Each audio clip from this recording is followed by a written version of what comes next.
The suitcase wheels rattled against marble that wasn't mine anymore. I realized that before anything else, the echo sounded wrong. The lobby of the building I had spent 6 years designing down to its acoustic insulation greeted me like a train station brief, impersonal, already moving on without me. The elevator ride felt longer than it used to. Or maybe my pulse was louder. When the doors opened to the corridor of the penthouse level, a framed abstract I'd commissioned 20 years ago still hung where I placed it. That gave me a brief, foolish exhale of relief. Until the moment I turned the key. It didn't turn. Once. Twice. A third time harder. The metal bit back into my palm before the lock gave way.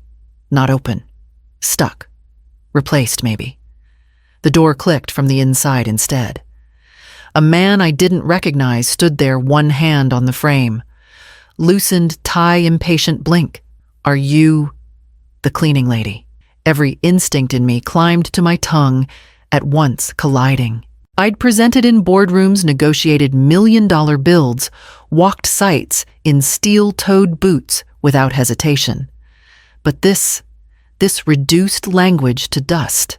Who are you? I asked. He wasn't the one who answered. The elevator chimed again behind me, softer this time, and out walked Drew with a small, practiced sigh of inconvenience. Oh, you're back. Back. As if I had borrowed the building instead of breathing it into existence. We sold it last week, he continued as though recounting a grocery errand. Marla had some financial emergencies. You weren't using it anyway. A beat of silence. My luggage at my heel. My life now in a stranger's doorway. And then, casual as a weather update, came the line that severed something I hadn't realized was still intact. You're basically homeless now, Mom. Color didn't drain from the scene.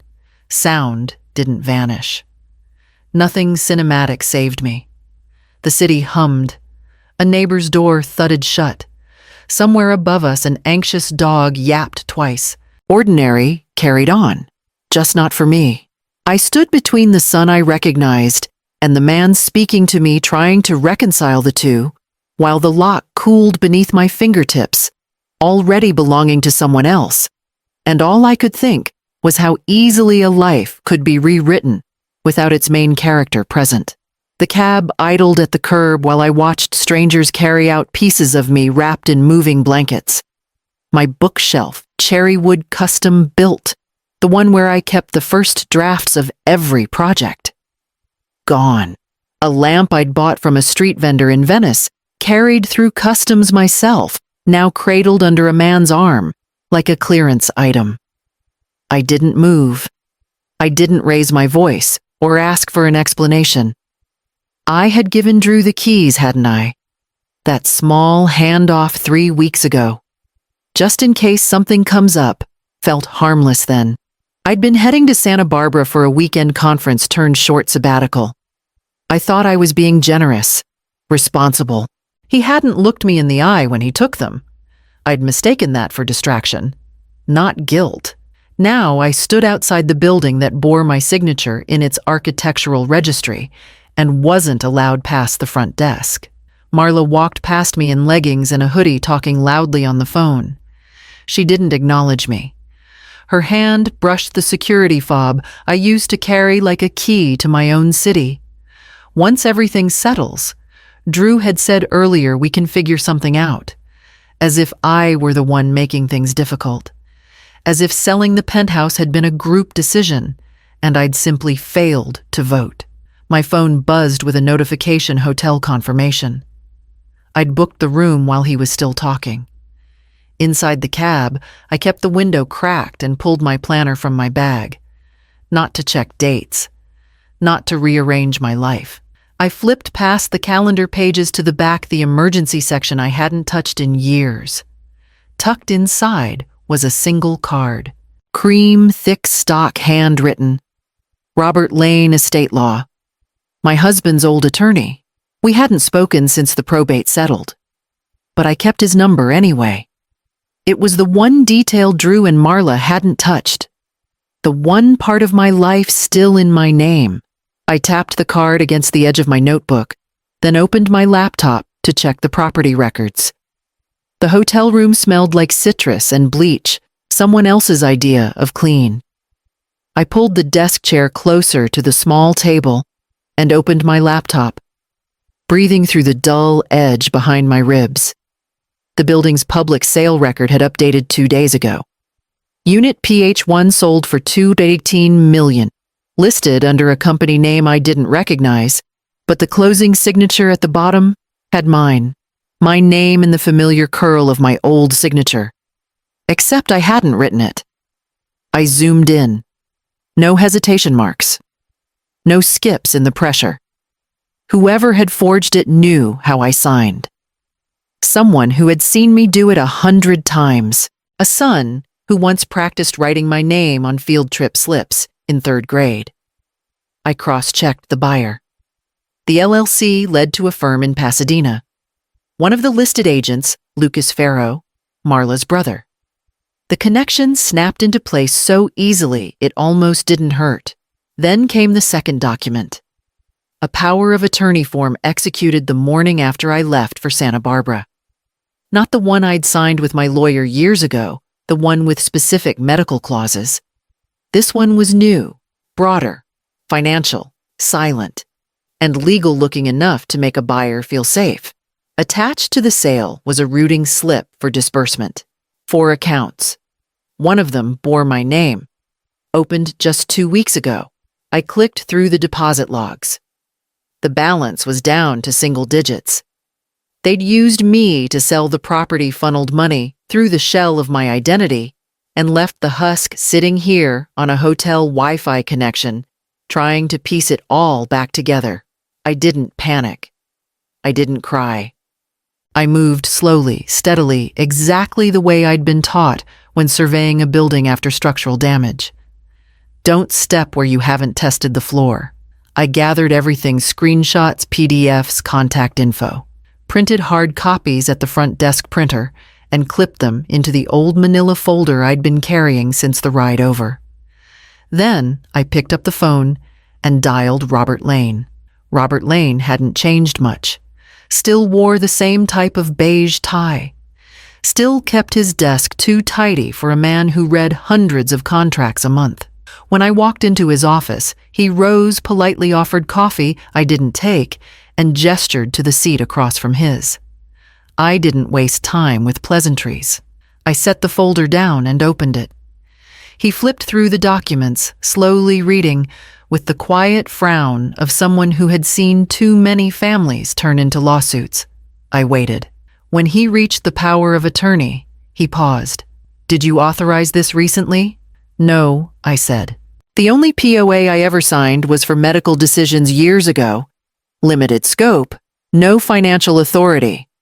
He nodded once and kept going. Then he hit the trust deed. I watched his expression shift, not surprise exactly, but something closer to quiet satisfaction. "This clause," he said, tapping the paragraph with his index finger, "requires any sale of the property to be approved in writing by both trustees." You and he flipped back to the title page. The secondary trustee, which is me. "You were my husband's idea," I said.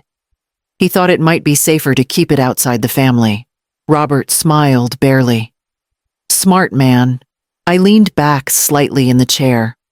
The first breath I'd taken all morning that didn't catch halfway down. "They thought I didn't prepare," I said.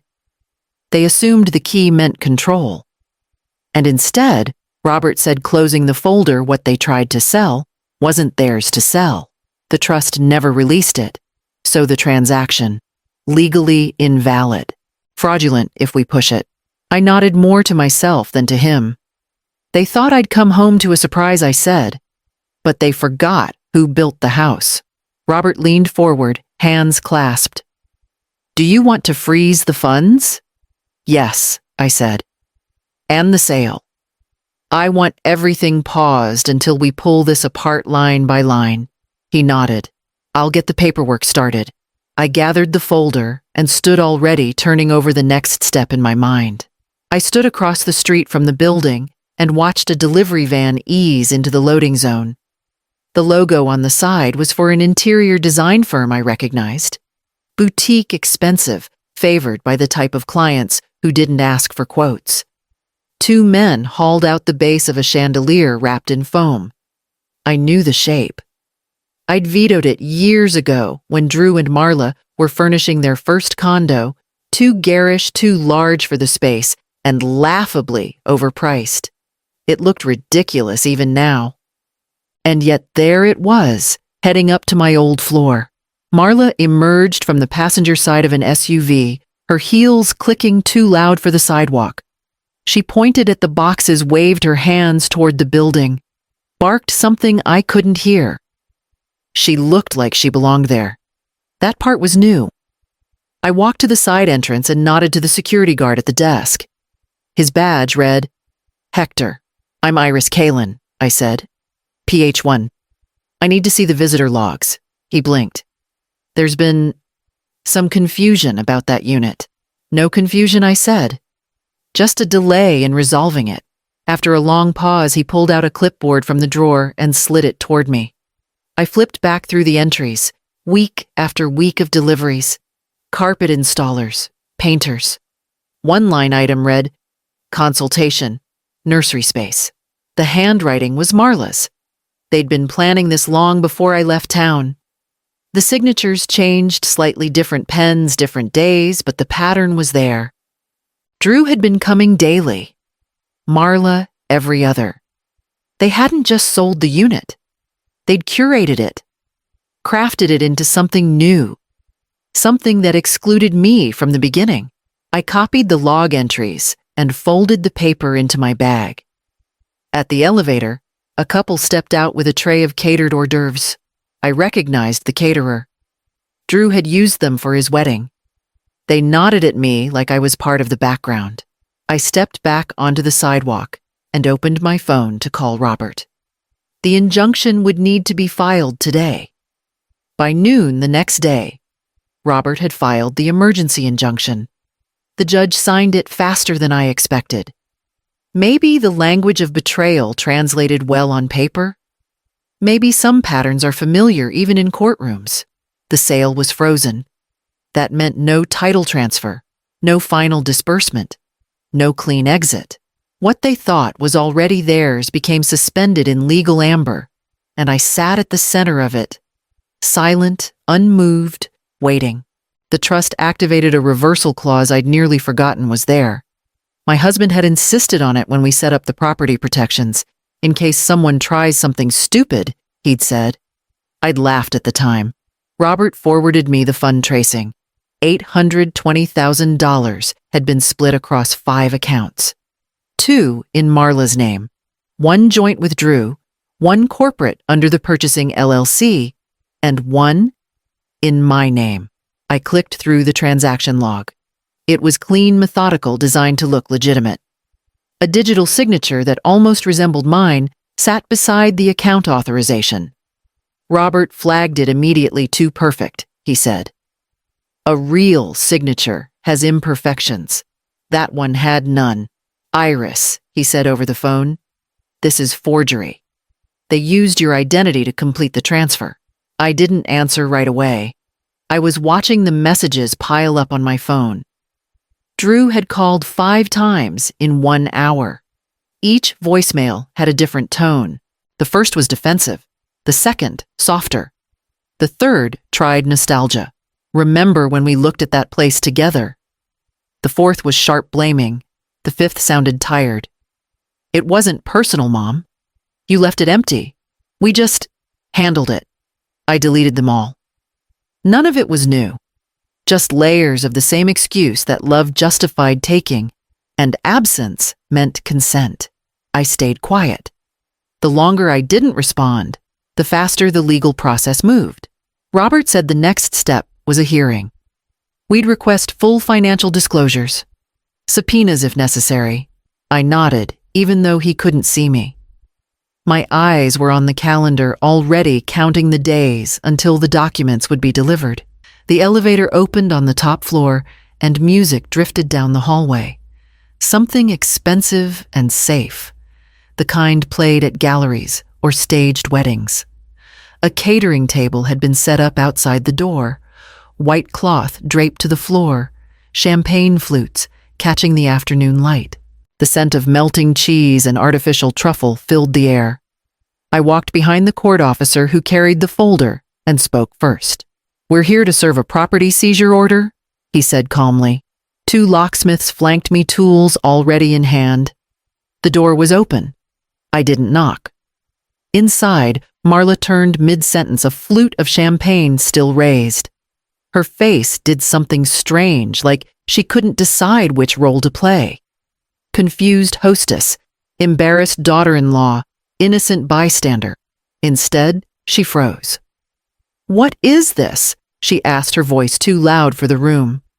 The officer answered before I could.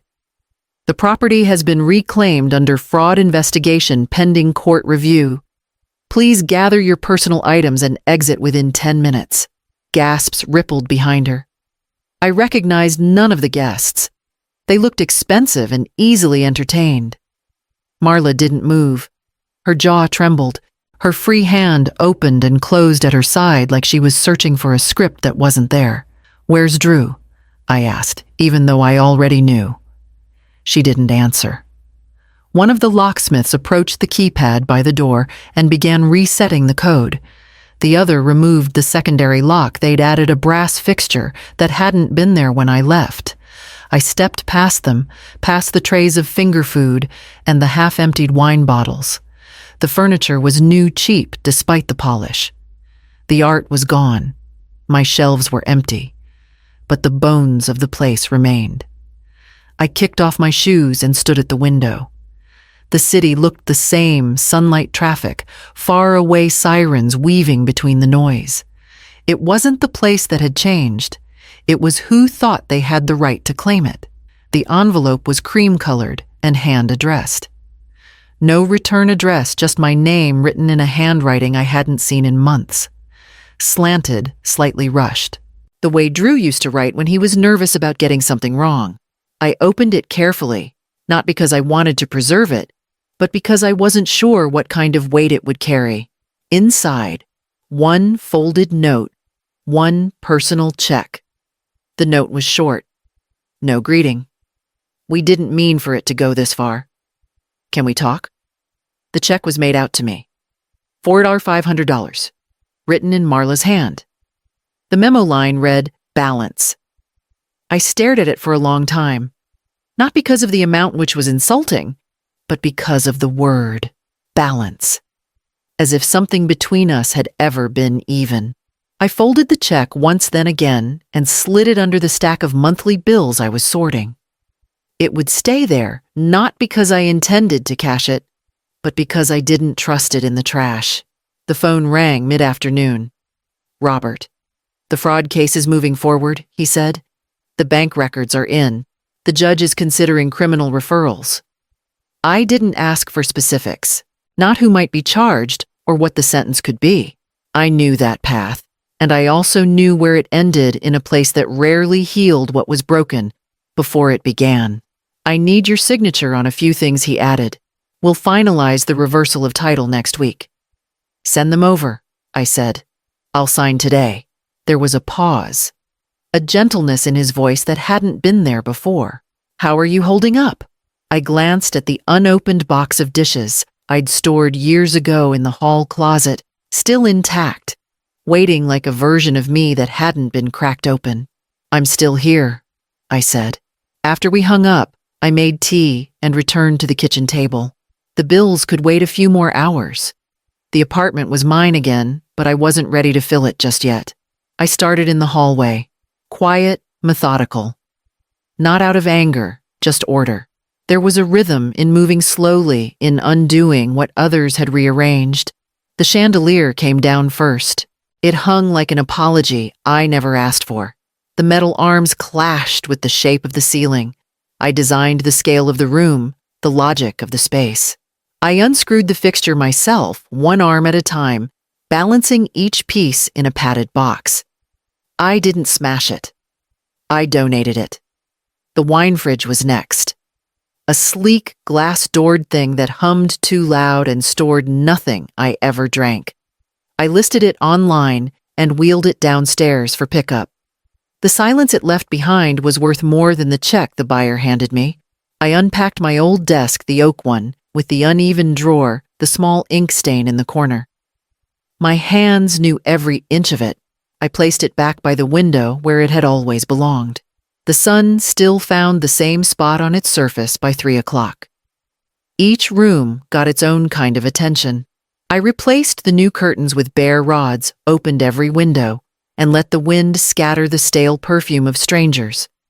The only photographs I kept were of buildings. Projects I'd completed, sketches framed beside the finished product. Drew and Marla were gone from the shelves. Not out of bitterness, just necessity. A home should reflect what's true, not what used to be. I cooked that night for the first time in months. 1 pan, 1 plate, nothing complicated. Not for anyone else.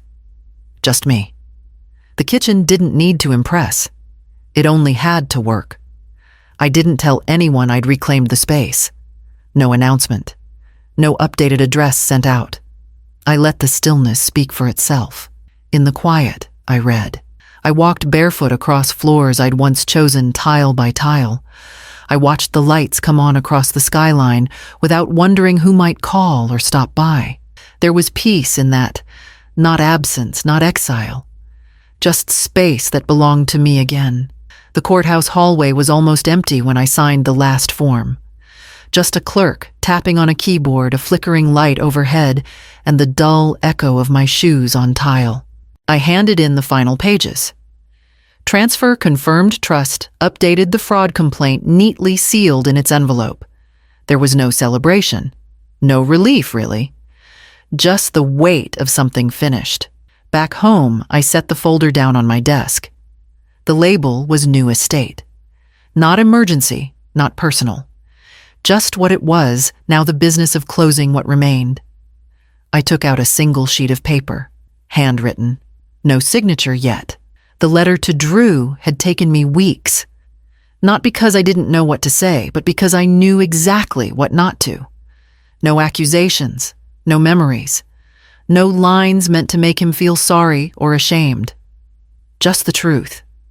You used my name. You opened accounts I didn't authorize. You signed documents you knew weren't yours to sign. You sold what was not yours. This is not a story. It's a record. At the bottom, I wrote 3 words. For the record.